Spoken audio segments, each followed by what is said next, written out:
चला, सर्वांना नमस्कार. रिलायबल स्पर्धा परीक्षा केंद्र छत्रपती संभाजीनगरच्या यूट्यूब चॅनलवर मी आपलं अतिशय मनापासून स्वागत करतो.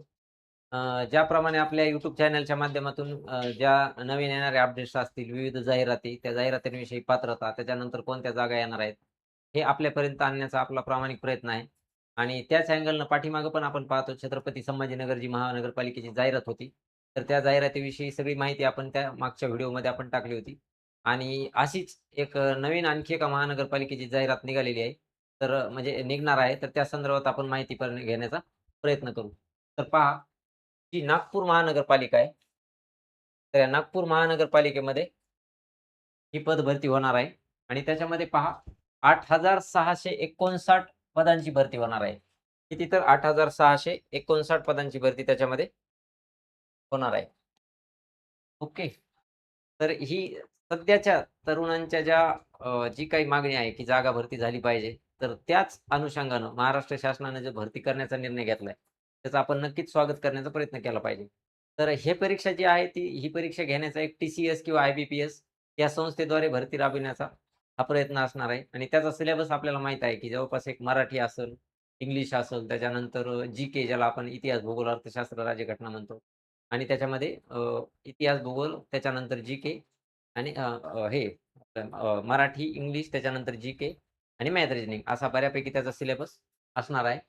तर पहा नागपूर महानगरपालिकेमध्ये त्याच्यामध्ये एक महत्त्वाचं दिलेलं आहे, की अ, ब आणि ड ह्या श्रेणीमधील पदांसाठी ती भरती करणार आहेत. अ, ब आणि ड श्रेणीमध्ये. तर ही भरती काढण्याच्या मागचा एक उद्देश आहे, की आपल्याला माहिती आहे, की अ, महाराष्ट्र असेल किंवा भारत असेल, तर याच्यामध्ये बऱ्यापैकी लोकसंख्येचं प्रमाण वाढलेलं आहे आणि त्या प्रमाणामध्ये मनुष्यबळ उपलब्ध होण्यासाठी त्याच तुलनेचे अधिकारी किंवा त्याच तुलनेचं जे प्रशासन ते लागणार आहे. इथं आपण पाहू शकतो, की प्रशासनावर अतिरिक्त कामाचा ताण यायला लागलाय. त्याच्यामध्ये मनपातील एकूण मंजूर पदसंख्या आणि कार्यरत कर्मचाऱ्यामध्ये मोठी दरमी निर्माण झालेली आहे. कारण की एकूण जी शासनानं जी मंजूर पदसंख्या केलेली आहे आणि सध्या जे कार्यरत कर्मचारी आहेत, हे बऱ्यापैकी कमी संख्या असल्यामुळे काय व्हायलंय त्यांचा प्रशासनावर ताण येत आहे. म्हणूनच आवश्यक मनुष्यबळ उपलब्ध होण्यासाठी ही भरती प्रक्रिया राबविण्याचा निर्णय घेण्यात आलेला आहे. तर लवकरच याची सुद्धा जाहिरात पडण्याची शक्यता आहे. तर आपण हे जे व्हिडिओ टाकण्याच्या मागचा उद्देश आहे, की आपण ह्या पण तयारीत राहिलं पाहिजे, की जी जाहिरात येणार आहे, त्या जाहिरातीच्या अँगलनं आपला अभ्यास होणं अपेक्षित आहे. जसं आपण आता ज्यावेळेस एम-पी-एस-सीच्याही परीक्षा पाहतो, ज्यामध्ये मेन्सचा आपण अभ्यास करत असताना मराठी करतो, इंग्लिश करतो, त्याच्यानंतर जी-के पण करतो आणि मॅथ रिझनिंग पण करतो.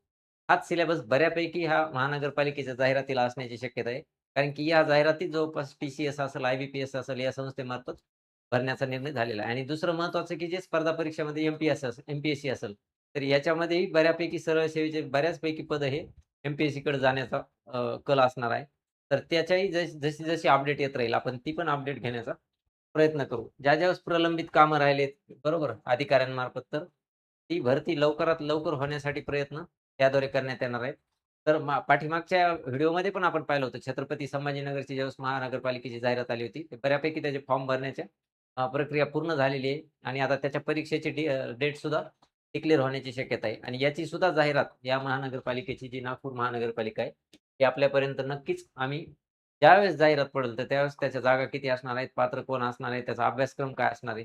तर या सर्व माहिती आपल्यापर्यंत पोहोचवण्यासाठी रिलायबल स्पर्धा परीक्षा केंद्र छत्रपती संभाजीनगर हे YouTube चॅनल नक्की आपल्याकडं सबस्क्राईब करून ठेवा, जेणेकरून येणारे प्रत्येक व्हिडिओ, त्याच्यानंतर एम-पी-एस-सीचा सिलेबस असेल, त्याच्यानंतर अभ्यास कसा करायचा, वेगवेगळ्या स्ट्रॅटेजी, त्याच्यानंतर चालू घडामोडीचे वेगवेगळे सेशन आपल्यापर्यंत पोहोचवण्याचा नेहमीच प्रयत्न असणार आहे. त्यामुळे शेवटपर्यंत जोडलेला आणि आपलं जे YouTube आपलं Telegram चॅनल आहे रिलायबल एस-पी-के त्यालाही तुम्ही नक्की जोडून ठेवा, जेणेकरून आपल्यापर्यंत महत्त्वाची माहिती ही पोहोचत राहील.